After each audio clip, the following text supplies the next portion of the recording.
وزیر اعظم شہباز شریف اور وزیر اعلیٰ حمزہ شہباز کے خلاف money laundering case special central عدالت کے جج اعجاز حسن نے 22 صفحات پر مشتمل تحریری فیصلہ جاری کر دیا۔ عدالت نے قرار دیا کہ کرپشن اور اختیارات کے ناجائز استعمال کے الزامات پر ٹرائل میں مزید تحقیقات کی ضرورت ہے۔ تفتیشی افسر نے پولیس ڈائری میں آج تک یہ نہیں لکھا کہ انہیں تفتیش کے لیے ملزمان کی حراست درکار ہے۔ ریکارڈ کے مطابق FIA نے لکھا ہے کہ ایک سیاستدان نے پارٹی ٹکٹ کے نام پر شہباز شریف کو 14 ملین کی رقم دی۔ FIA کی تفتیشی ٹیم آج تک اس سیاستدان کا نام نہیں بتا سکی۔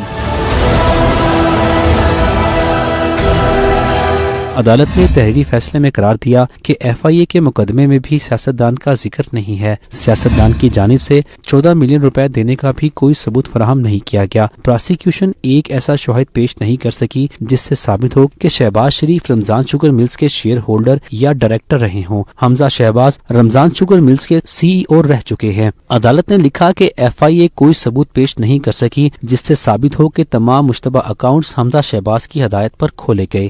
FIA نے شہباز شریف اور حمزہ شہباز سے جیل میں تحقیقات کی۔ جیل میں تحقیقات کے بعد FIA نے 5 ماہ کی پر اسرار خاموشی اختیار کی۔ FIA کا یہ عمل اس کی بدنیتی کو ظاہر کرتا ہے۔ تحریری فیصلے میں کہا گیا کہ شہباز شریف اور حمزہ شہباز کی عبوری ضمانتوں کی توثیق کی جاتی ہے۔